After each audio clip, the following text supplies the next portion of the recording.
আমার চাই, at any cost, anyway.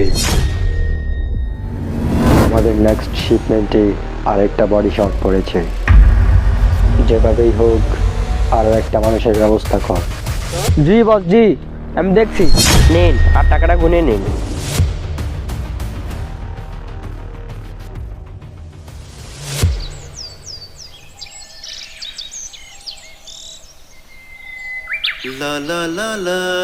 তাড়াতাড়ি চল, বিচারে দেরি হয়ে যাইতেছে।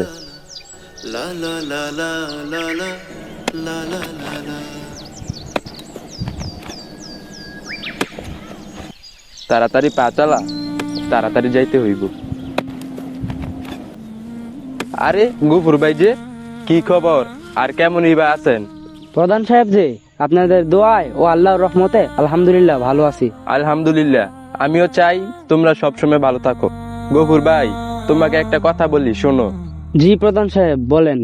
গফুর ভাই, বয়স তো আর কম হলো না। এই বয়সে কি এত কষ্ট শরীরে সহে? কি আর করবো প্রধান সাহেব, জীবিকার তাগিদার পেটের দায় কি বয়স মানে? তুমি তো অন্য জগতে, তাই অদমের এই বয়সে কাজ করা। তাও ঠিক, কিন্তু গফুর ভাই, আপনার তো একটা ছেলে আছে, আর আমার জানা মতে সে তো একটা সরকারি চাকরি পাওয়ার যোগ্য। প্রধান সাহেব, ছেলের কথা কি বলবো? এত কষ্ট করে ছেলেটারে পড়াশোনা করালাম, এত কষ্ট করে ছেলেটারে চাকরি পাবার যোগ্য করে তুললাম, কিন্তু আফসোস এখন পর্যন্ত একটা সরকারি চাকরি পেল না। দেখেন গফুর ভাই, চাকরি পেতে হলে তো ইন্টারভিউতে পাশ করা লাগে। মনে হয় আপনার ছেলে ইন্টারভিউতে পাশ করতে পারছে না। না না প্রধান সাহেব, বিষয়টা এমন না। ইন্টারভিউতে পাস করা ঠিকই, কিন্তু চা পানির খরচ দিতে পারে না বিধায় চাকরিও হয় না।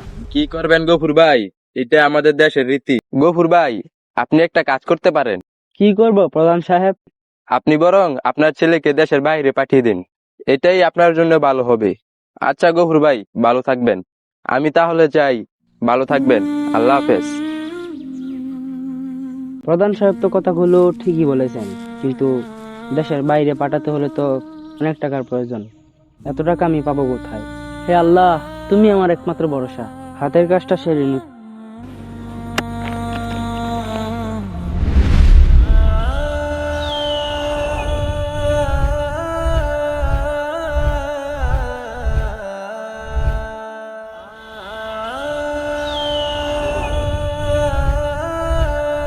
দাঁড়া, আজকাল তোকে দেখাই যায় না, কোথাও হারিয়ে টেরিয়ে গিয়েছিলি নাকি? না রে, হারিয়ে যাবো কোথাও? একটা চাকরির জন্য দিক বিদিক ঘুরে ফিরেছি এই কয়দিন, তাই তোদের সাথে সময় দিতে পারিনি। তা চাকরি পেলি নাকি? না রে ভাই, চাকরি কি আর আমাদের জন্য? চাকরি তো তাদের জন্য যারা চা পানির খরচ দিতে পারে। আমরা চা পানির খরচ দিতে পারি না, তাই আমাদের চাকরিও হয় না। কি আর করবি বন্ধু, আমাদের দেশের সিস্টেমটা এরকম। আচ্ছা মমিনুল, তুই একটা কাজ কর, তুই বরং দেশের বাইরে চলে যা, কারণ আমাদের দেশে শিক্ষিত ও সম্মানী মানুষের কদর নাই বললেই চলে। তাই তোর জন্য ভালো হবে তুই দেশের বাইরে চলে যা। হ্যাঁ, নীরব ঠিকই বলছে, তুই দেশের বাইরে চলে যা, এটাই তোর জন্য বেটার হবে। হ্যাঁ, তোদের কথাটাও ঠিক, কিন্তু দেশের বাইরে যেতে হলে তো অনেক টাকার প্রয়োজন। আর তোরা তো আমার বিষয়ে জানিসই, আমার পক্ষে এত টাকা এফোর্ড করা সম্ভব না। এটা তো আমরা জানি, তাও তোর বাবার সাথে তুই কথা বলে দেখ। আচ্ছা, আমরা তাহলে যাই, আমাদের কিছু কাজ আছে। আচ্ছা যা।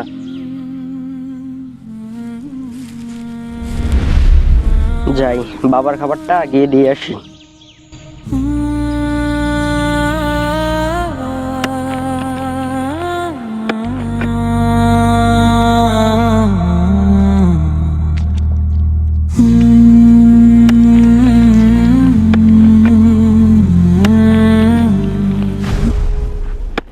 বাবা তুমি আইছো? হ্যাঁ বাবা, আসো, খাবারটা খেয়ে নাও। বাবা তুমি গিয়ে গাছের নিচে বসো, আমি হাত মুখ ধুয়ে আসতেছি। আচ্ছা বাবা, আপনি আসেন, আমি গাছের নিচে যাইয়া বসতেছি। আচ্ছা বাবা, তাহলে তুমি যাও।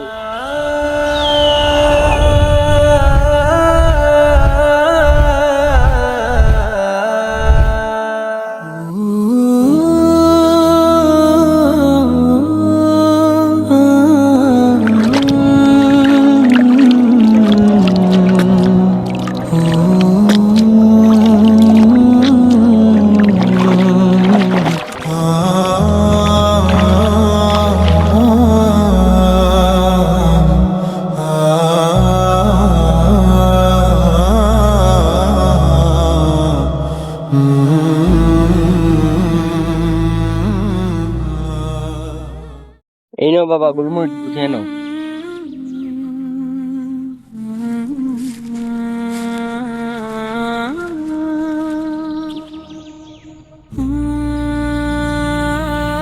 বাবা, তোমাকে একটা কথা বলা ছিল।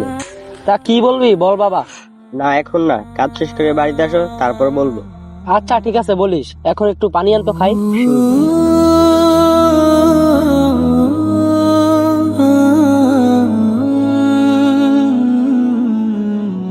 এই নাও বাবা, পানি খাও।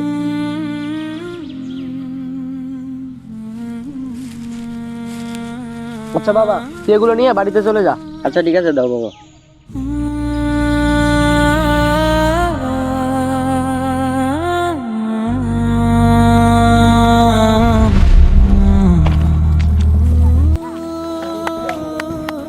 আজকের মতো তো কাম শেষ, যাই বাড়ির দিকে চলে যাই।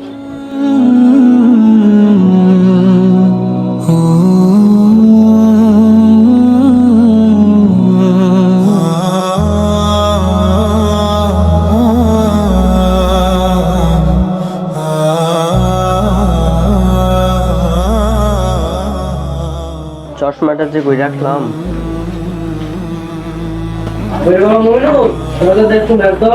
আরে এই তো এখানে আছে। আরে ডাকতেছে কে, দেখি গিয়ে।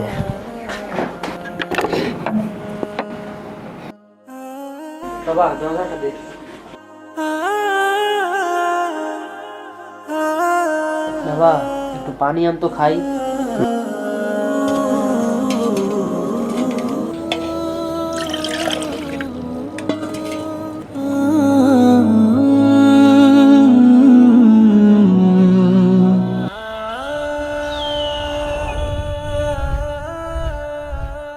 বাবা তুই এখানে বস। তুই কি যেন বলবি বলছিলি?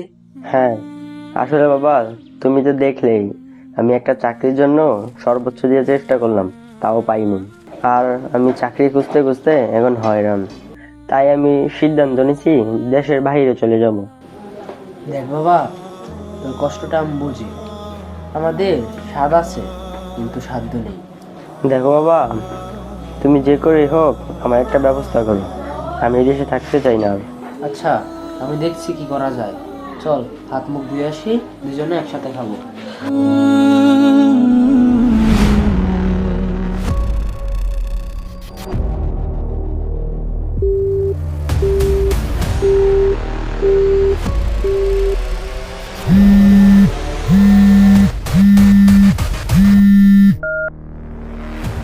হ্যালো,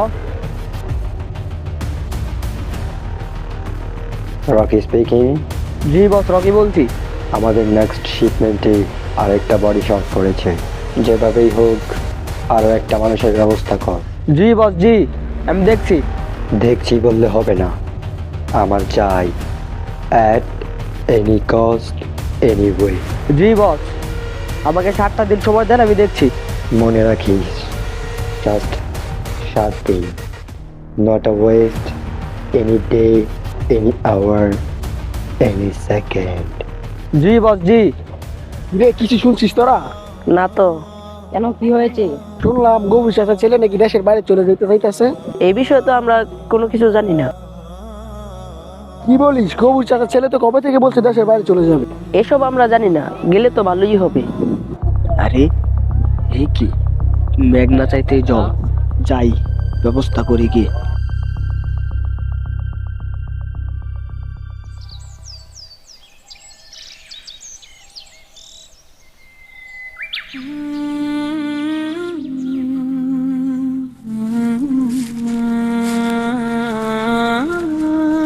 গফুর চাচা বাড়িতে আছেন?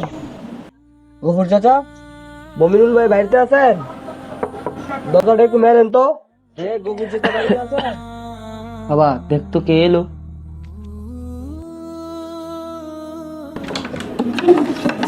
আসসালামু আলাইকুম মমিনুল ভাই। ওয়ালাইকুম আসসালাম, ভিতরে আসেন। আসসালামু আলাইকুম চাচা। ওয়ালাইকুম আসসালাম। চাচা কেমন আছেন? আলহামদুলিল্লাহ, আল্লাহর রহমতে ভালো আছি। বাবা এখানে বসো। আর তুমি কি জন্য এসেছো বলো। আসলে চাচা, আমি লাইফ কেয়ার এজেন্সি থেকে আসছি। ওইটা আবার কি জিনিস বাবা? আসলে চাচা, আমরা কম টাকায় বিভিন্ন মানুষকে বিভিন্ন দেশের ভিসা দিয়ে থাকি। তা এই গরিব খানায় কি মনে করেন? আসলে চাচা, আমি এই এলাকার লোকজনের কাছে শুনলাম আপনি নাকি আপনার ছেলেকে দেশের বাইরে পাঠাতে চাচ্ছেন। এখন আপনি যদি চান তাহলে আমি আপনার ছেলেকে ইতালির ভিসা দিতে পারি। ইতালির বিষয়? ইতালির বিষয় পেতে হলে তো অনেক টাকার প্রয়োজন। আমাদের পক্ষে তো এত টাকা দেওয়া সম্ভব না। দেখো বাবা, ছেলেটাকে অনেক কষ্ট করে লেখাপড়া করালাম, একটা চাকরির যোগ্য করে তুললাম, কিন্তু আমরা তো আর চাপানির খরচ দিতে পারি না। এই কারণে ছেলেটার চাকরি হয় না। এই কারণেই ছেলেটাকে দেশের বাইরে পাঠাতে চেয়েছিলাম, কিন্তু অত হতবাকা বাপ আমি সামান্য কিছু টাকাও ব্যবস্থা করতে পারিনি। দেখেন চাচা, আমি আপনার কষ্টটা বুঝি। আমাদের দেশের সিস্টেমটাই এরকম। চাচা, আপনি আমার কথাটা শুনেন। হ্যাঁ বলো। আপনাদের মতো মানুষের জন্য আমাদের কাছে একটা অফার আছে। কি অফার বলেন দেখি? আমাদের অফারটা হলো এরকম যে আপনি ভিসা হাতে পাওয়ার পর 2 লক্ষ টাকা দেবেন এবং বাকি টাকা আপনি ওইখানে যাওয়ার পর কাজ করে আস্তে আস্তে দিতে পারবেন। তাহলে তো আপনাদের সিস্টেমটা খুবই ভালো। বাবা, আপনি যেভাবে হোক আমার এই টাকাটা জোগাড় করে দেন। দেখ বাবা, 2 লক্ষ টাকাও আমাদের জন্য অনেক। আমি কিছু জানি না, যেভাবে হোক টাকাটা ম্যানেজ করে দাও তুমি। আচ্ছা চাচা, এটা আপনাদের ব্যক্তিগত বিষয় যে আপনারা আমাদের অফার গ্রহণ করবেন কিনা। আর এই নেন আমাদের অফিসের কার্ড। যদি আপনারা অফার গ্রহণ করেন তাহলে আপনারা আমাদেরকে ফোন করে জানাই দিবেন। আচ্ছা চাচা, তাহলে যাই আমি। আল্লাহ হাফেজ।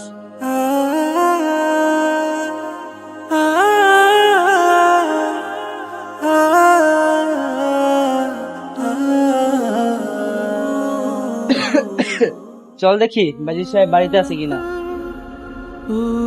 বাজির সাহেব, বাজির সাহেব বাড়িতে আছেন? ও বাজির সাহেব, বাজির সাহেব দাদা একটু মেলেন।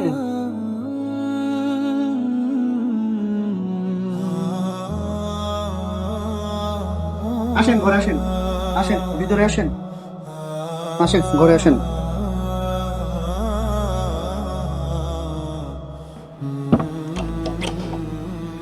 আপনি এখানে বসেন।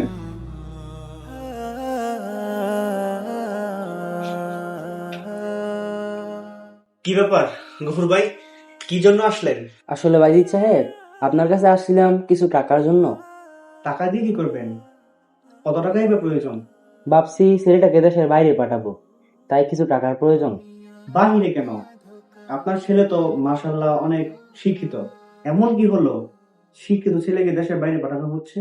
আসলে ছেলের কথা আর কি বলবো, এত কষ্ট করে ছেলেটাকে পড়াশোনা করালাম, কিন্তু আফসোস একটা চাকরি চাপানি খরচ দিতে পারি না বলে কপালে জোটে না, তাই বাধ্য হয়ে যাচ্ছি ছেলেটাকে দেশের বাইরে পাঠাতে। কি করবেন গফুর ভাই, আমাদের দেশের অবস্থাই এরকম।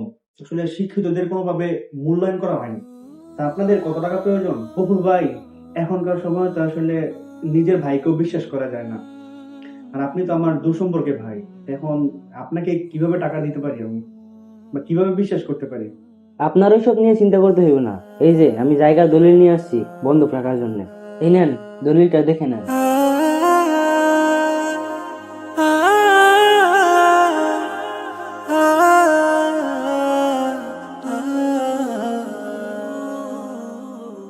হুম, কাগজপত্র তো ঠিক আছে। বলেন কত টাকার প্রয়োজন? বেশি না, 2 লক্ষ টাকা হলেই আমাদের হবে। যদি আল্লাহ তৌফিক দেয় পরে আস্তে আস্তে আপনার টাকা শোধ করে দেবে। আচ্ছা ঠিক আছে, তাহলে আপনি বসেন, আমি টাকা নিয়ে আসি।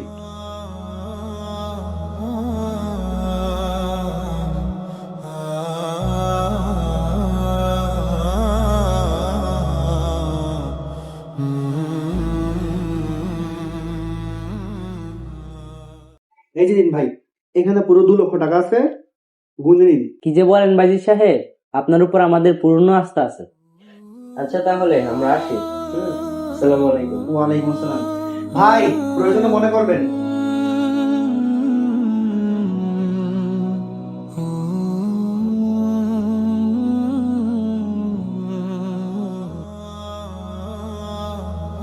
আচ্ছা তাহলে বাবা তুমি টাকাগুলো দিয়ে দাও, আমি গিয়ে জমা দিয়ে দিই আর তুমি বাড়িতে চলে যাও। আচ্ছা এই নে, সাবধানে যাস।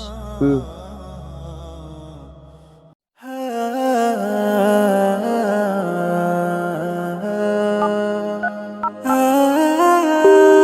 হ্যালো,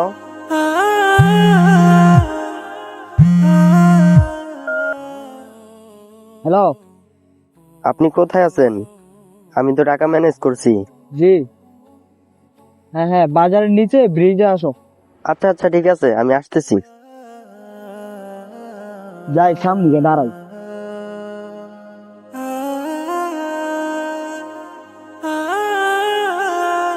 আসসালামু আলাইকুম। ওয়ালাইকুম আসসালাম। ভাই একটু ওইদিকে চলেন।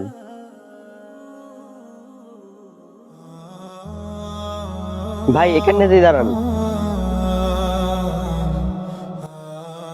এই যে নিন ভাই টাকাটা, নিন আর টাকাটা গুনে নিন। তুমি যে কি বলো না, আমার তোমার উপরে পুরো বিশ্বাস আছে, টাকা গুনতে হবে না।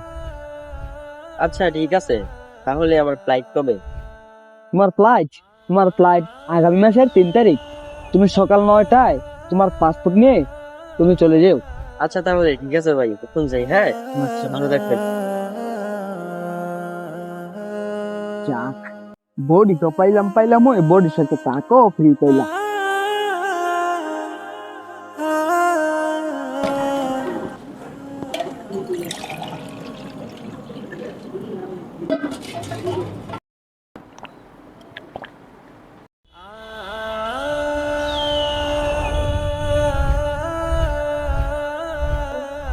বাবা একটা খুশি সংবাদ আছে।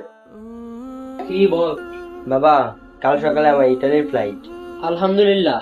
এখন চল, খাওয়া দাওয়া করে একটু বিশ্রাম নিন। বাবা আমার ব্যাগ ট্যাগ গোছানো শেষ, তাহলে আমি আসি আর আমার জন্য দোয়া করবেন। আচ্ছা তাহলে আমি যাই, আপনি আমার জন্য দোয়া করেন। হ্যাঁ, বাবার দোয়া সবসময় তার ছেলের সাথে থাকে।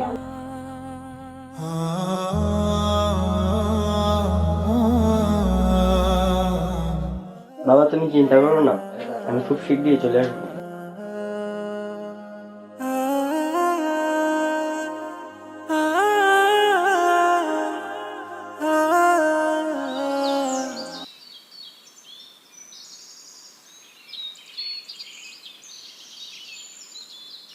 বেলা তো আর কম হলো না, যাই গোসলটা করে আসি। কিরে, ওইখানে যা একটা মানুষ শুয়ে রয়েছে, যাই তো গিয়ে দেখি।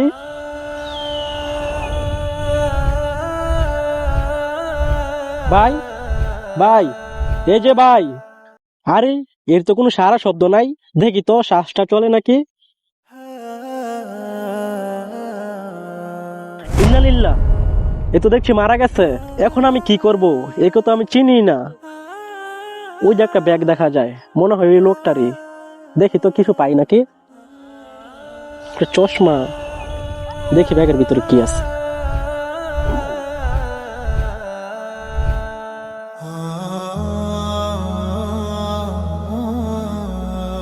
ওই যে আইডি কার্ড দেখা যায়। আর এখান তো দেখছি একটা নাম্বার আছে, আবার বাবা লেখা আছে। দেখি তো একটা কল দিয়ে।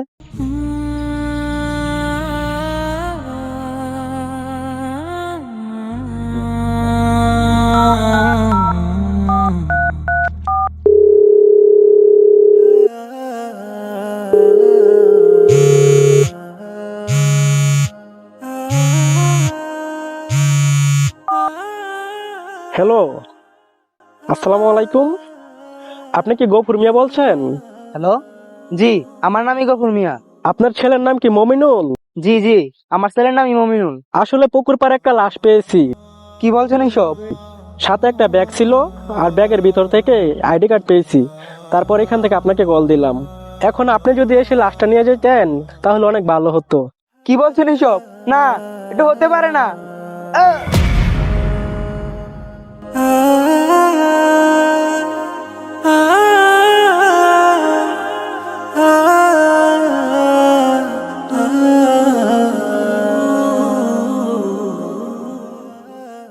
মানুষ যদি টাকার কাছে তার ব্যক্তিত্ব আর সম্মান বিক্রি করে না দিত, তাহলে হয়তো গল্পের শেষটা মোটেও এমন হতো না।